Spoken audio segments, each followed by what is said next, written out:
Welcome to this week's episode of Lessons on the Links.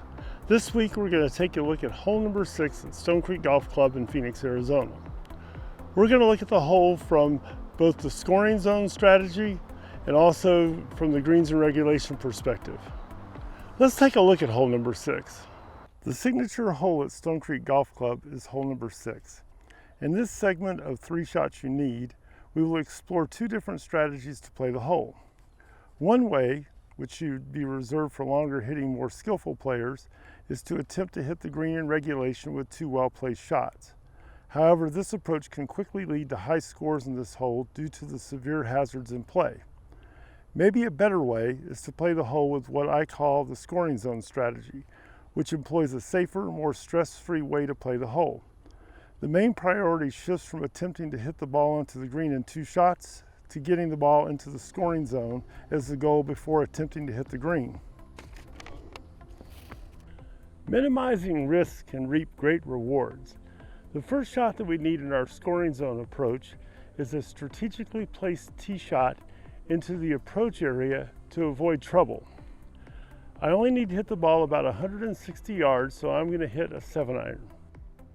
The 3 keys to a successful tee shot are to select the target area based on trouble and the best position to hit the next shot.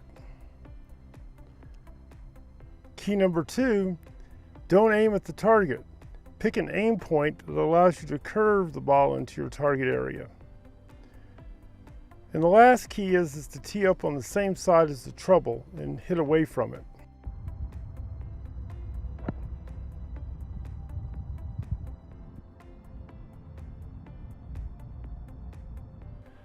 Knowing how far you hit your clubs and controlling the distances of each club is a skill that needs to be learned and developed. The second shot we need is a well-placed advancement shot hit into the scoring zone to set up the approach into the green. I need the ball to travel about 150 yards, so I'm going to hit an 8-iron. The 3 keys to success with the advancement shot is to locate the best approach zone that leaves the easiest next shot into the green. Pick the right club to ensure that you don't hit it too far and go into the trouble that you're trying to avoid around the green. Make a confident swing knowing you have an easy shot.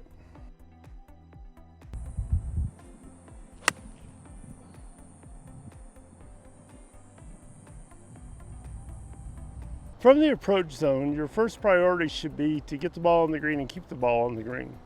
With that in mind, I'm going to hit a short pitch to the middle of the green. The 3 keys to a successful pitch shot are: know how far you need to hit the ball, take practice swings to get a feel for the distance, and make a confident swing because you know you're prepared for it.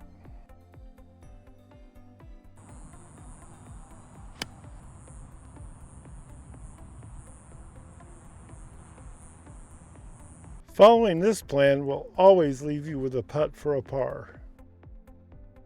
The second, more traditional approach is to attempt to hit the green in the regulation 2 shots. This strategy sets up a classic risk and reward situation because the large bunker on the right is a magnet for errant tee shots. So the first shot you will need with this strategy is a fairway bunker shot. The first key to hitting a fairway bunker shot is to take 1 or 2 more clubs than you think you will need, because you're going to be making more of a 3/4 balanced, controlled swing, and you're also going to try to pick the ball clean instead of hitting the ball and then the sand.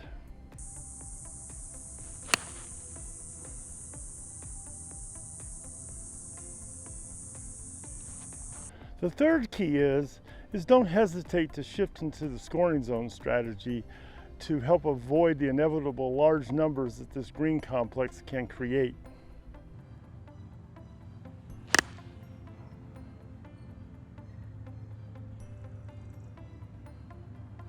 The second shot we're going to need is going to be a shot from the rough.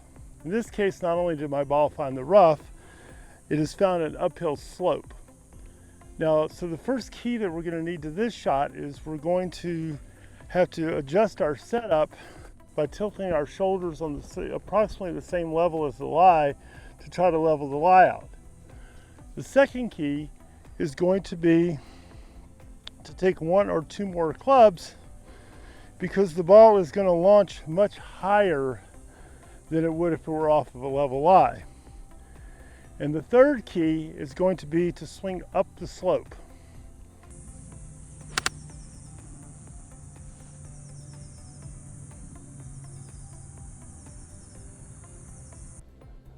The third shot that we're going to need is a greenside bunker shot. So the first key is going to be to add loft and expose the bounce. The way I do this is in my short game shots, as the club rotates on an axis, this takes loft off the club, this adds loft. So the second key is going to be to adjust my setup for the adjustments I made up with the club.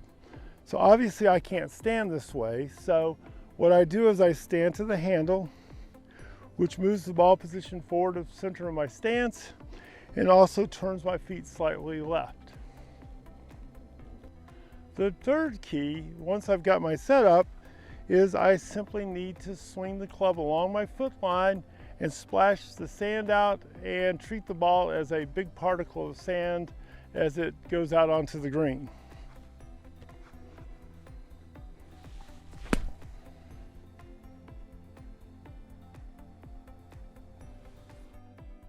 In conclusion, whether you choose the traditional greens and regulation approach, the scoring zone strategy, or a combination of the two, instead of thinking about your swing as you play, learning how to control the ball so that you can skillfully navigate the golf course is playing the game the way it was meant to be played.